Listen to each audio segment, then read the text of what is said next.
Ladies and gentlemen, boys and girls, children of all ages, welcome to the channel World of Wrestling, here today to discuss about Ring of Honor Final Battle 2021 review. This took place about last week on a Saturday, December 11th. I did catch the show during the week while I was working.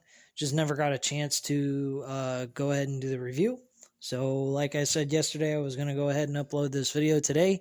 So here we are going ahead and going to discuss about a Ring of Honor Final Battle 2021, End of an Era.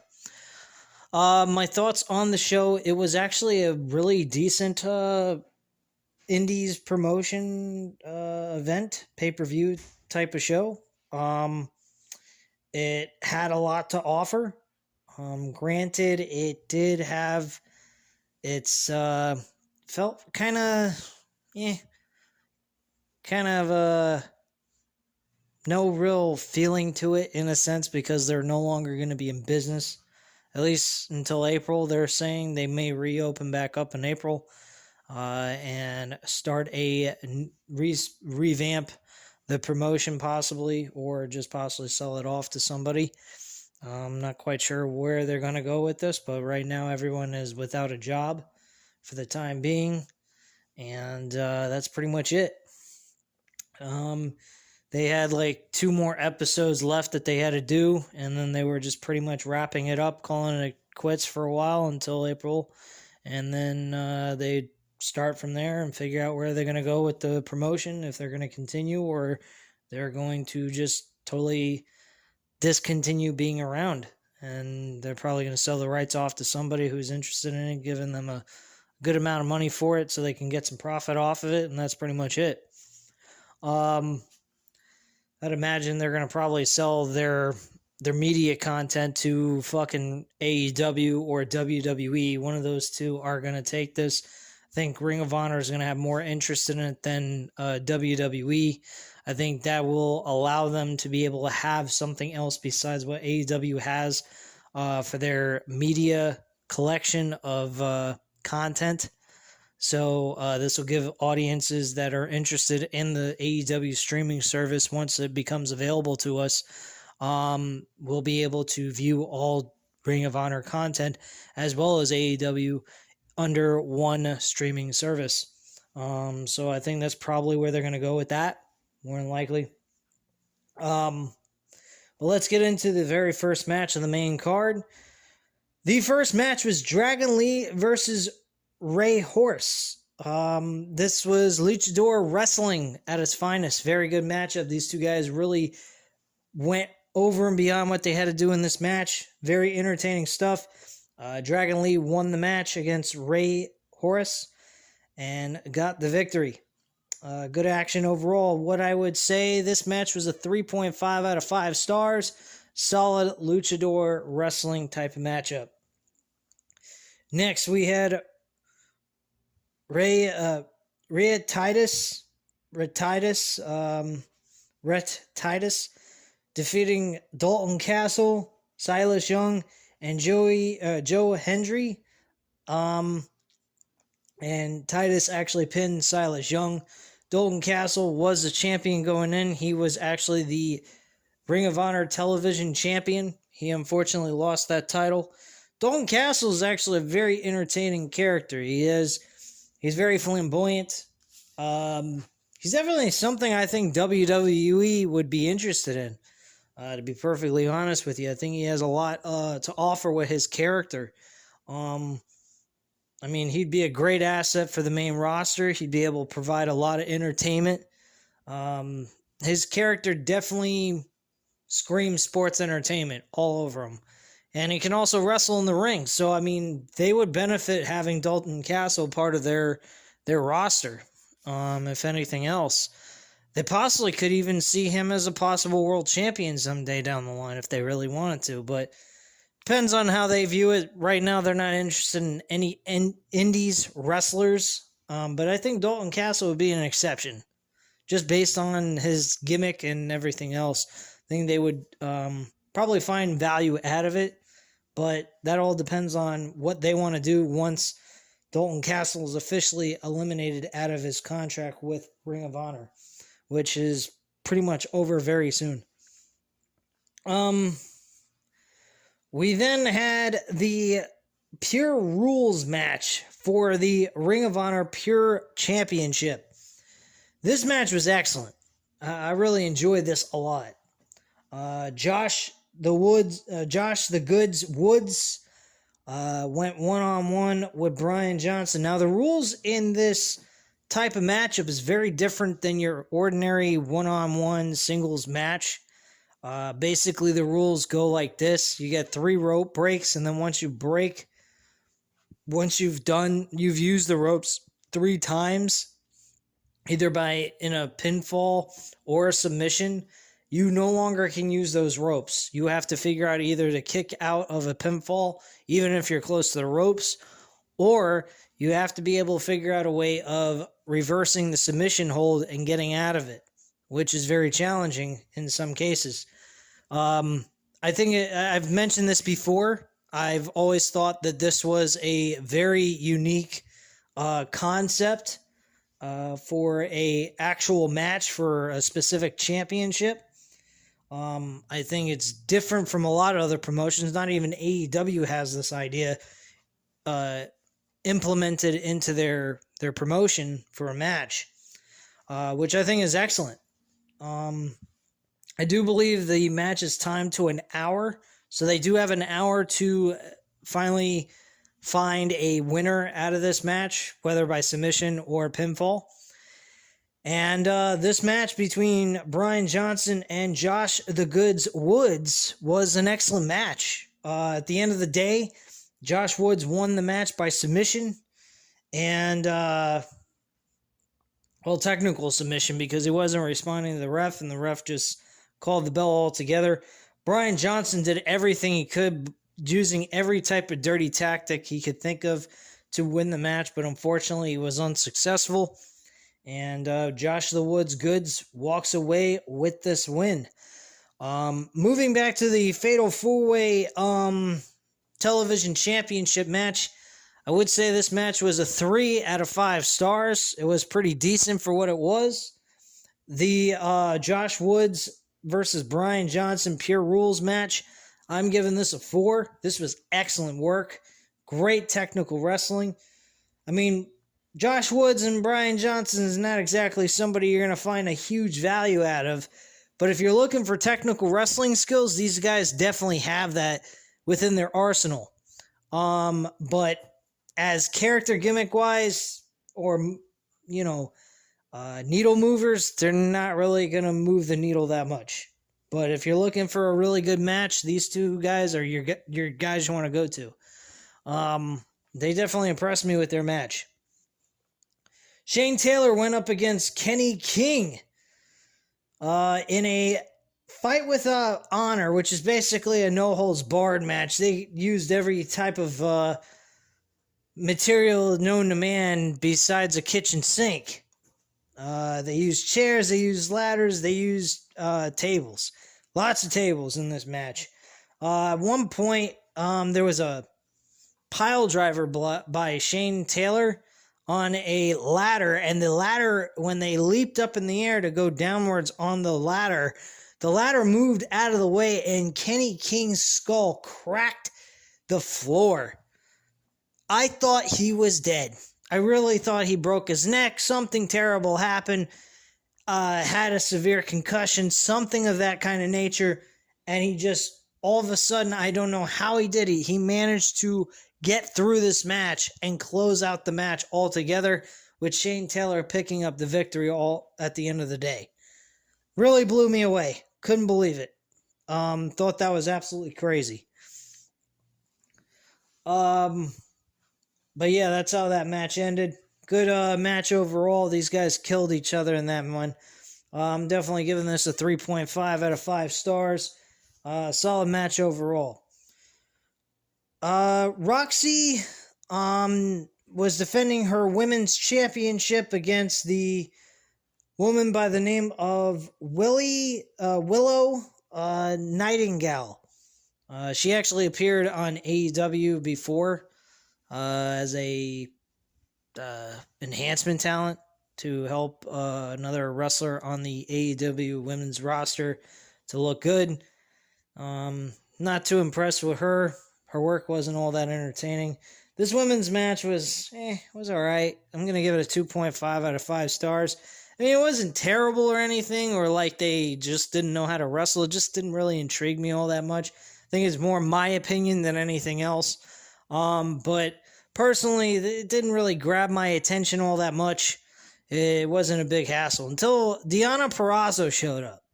After Roxy won her match, Deonna Purrazzo showed up and challenged her for her championship, for the Ring of Honor Women's Championship. Plus, if she wins the Knockouts Women's Championship at Hard to Kill next month in January, they would do a champion versus champion winner take all match, which definitely notifies me that Mickie James will no longer be the Knockouts Women's Champion for very long.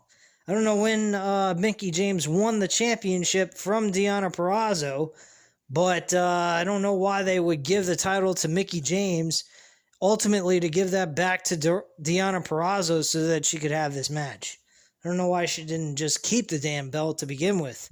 That way we could have actually had this match take place as soon as possible. And even maybe you could say Hard to Kill would have been the best place for the Impact Women's Championship and the Ring of Honor World title, women's title, to be defended for a winner-take-all type of matchup. So, I don't know what the deal was with that, why Impact Wrestling figured that, but then again, Moose, I thought, should have been the one facing Christian Cage at Bound for Glory, and it was Josh Alexander who got that opportunity. I think that was kind of ridiculous to not give it to Moose. He was a heel anyway. Josh Alexander was a face going into this, as well as Christian Cage. So I'm a little confused by that decision on why they did that, but it is what it is. And there's really nothing I can do about it, and nothing you can do about it either. But I thought it was a little silly for them to do that and then ultimately give it to Moose anyway, in a very lackluster way, by having him win a briefcase, like the Money in the Bank briefcase type of thing, and then cash it in on the same night just to beat Josh Alexander after he won the fucking title to begin with. Thought the whole thing was ridiculous. Next we had Brody King, Homicide, Tony Deepin, and Rocky Romero go up against EC3, Eli Isham, Taylor Rust, and Tracy Williams in a 4-on-4 tag team match, which I have to say was probably the weakest out of the bunch. This is probably weaker than the women's championship match. This match really wasn't all that entertaining. I thought this match sucked. Too many people involved. Brody King's team won anyway. I wasn't intrigued by this show at all. I thought it was trash. This match was trash. 100%. I'm giving it a 2 out of 5 stars. And that's just being generous, because some of the guys in there I really like. But otherwise, I don't really particularly care for this match at all. I wouldn't even recommend anyone going back and watching this match, except for what happened afterwards. What happened afterwards was really interesting. EC3 cut a promo. He was acting very strange. He turned on his own tag team partners after they lost. Started talking about how he and a couple of his guys were going to write their own narrative. It was EC3. I'm trying to think of someone else who was with him. And then also Braun Strowman, who's now known as Titan, are going to be this newly found faction.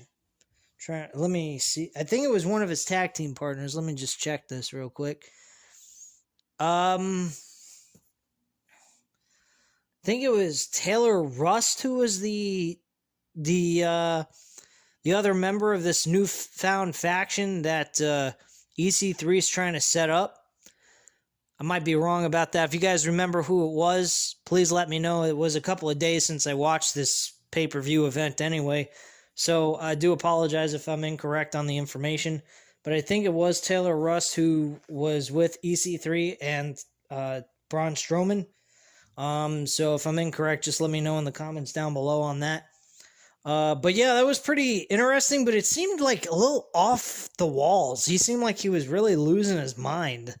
I mean, he's been writing his own narrative.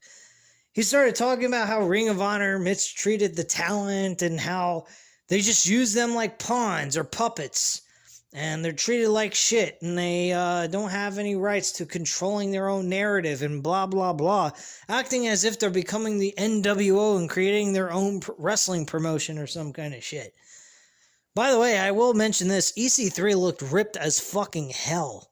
I've never seen him so ripped in my life. The guy has a pot belly with muscles popping out all over the place on his fucking abs. It's the most bizarre physique I've ever seen in my life. But yeah, he's got this renegade mentality, rebellious type of mentality he's got going on with this so-called faction he's created. Where they're going with this, I have no idea. Is it going to amount to anything? Probably not, but if it does, terrific. I don't particularly see them going to AEW. I really don't. I think AEW's had too many people go to their promotion. I think Keith Lee might go there, and a few other people like Karrion Kross, something like that. I do believe Karrion Kross was talked about in the news recently over this past weekend, or over this weekend, I should say, leading into Friday. So I might take a look into that and see what news is going on with Karrion Kross. Now, he should be called Killer Kross and go back to his Indies name before he went to WWE, which I'm so glad he's out of that company. They weren't doing nothing with him.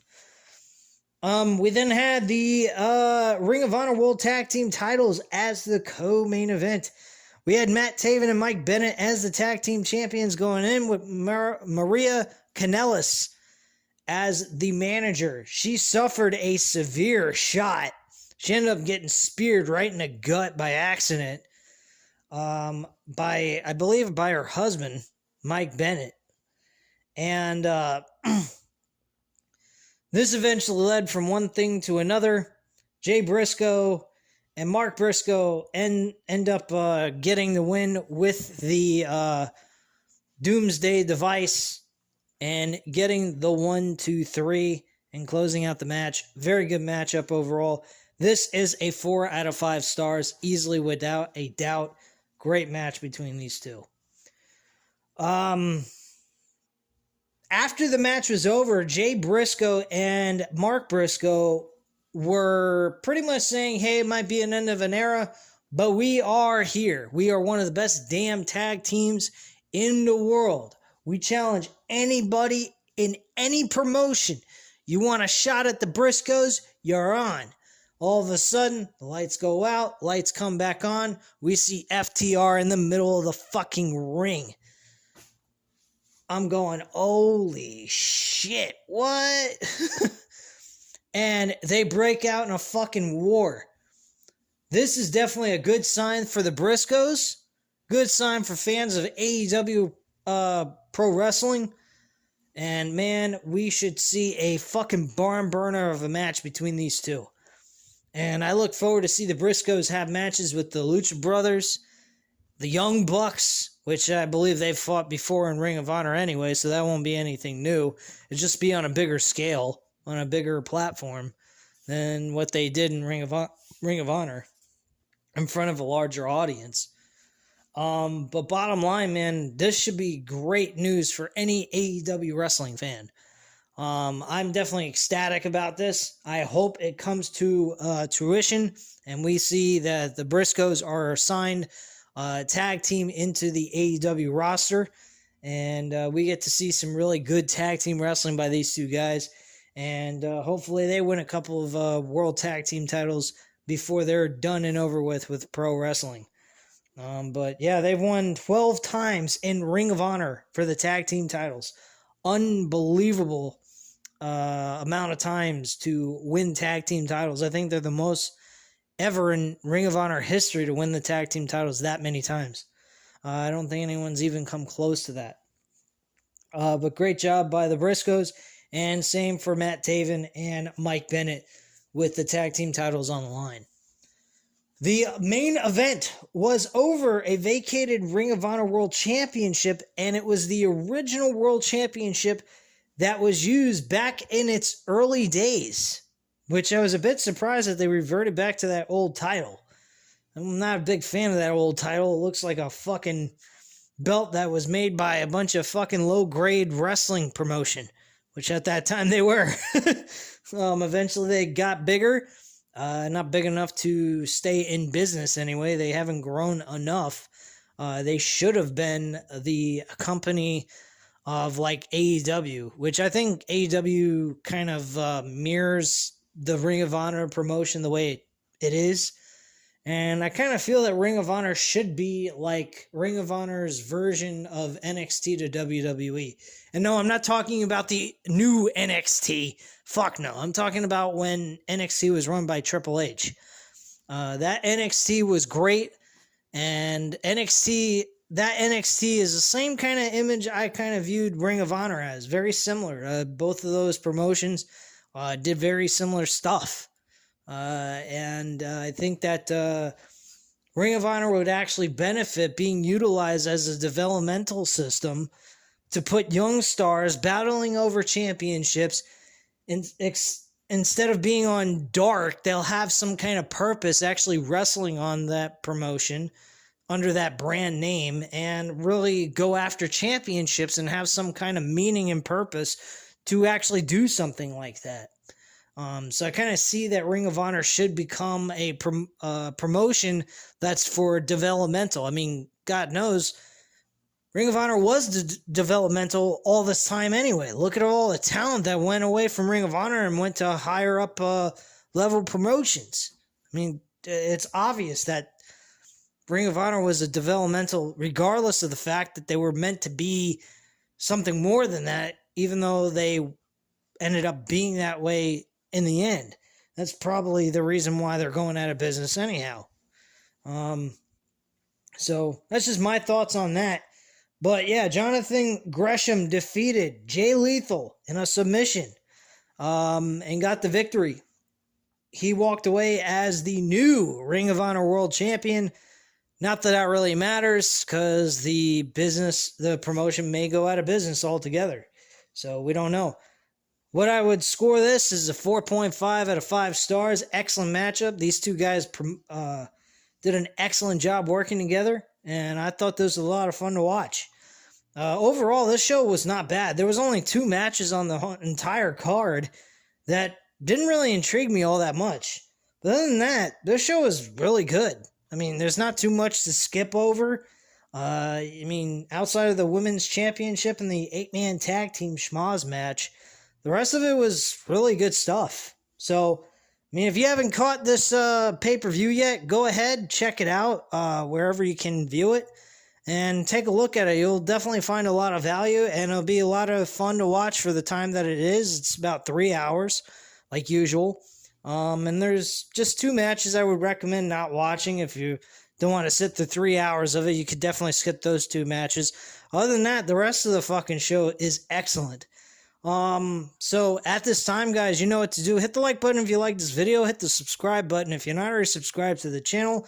And leave a comment down below. I'll definitely get back to you on that. And I thank you guys very much for watching. Hope you have a great night, guys, and I'll speak to you again soon. Bye.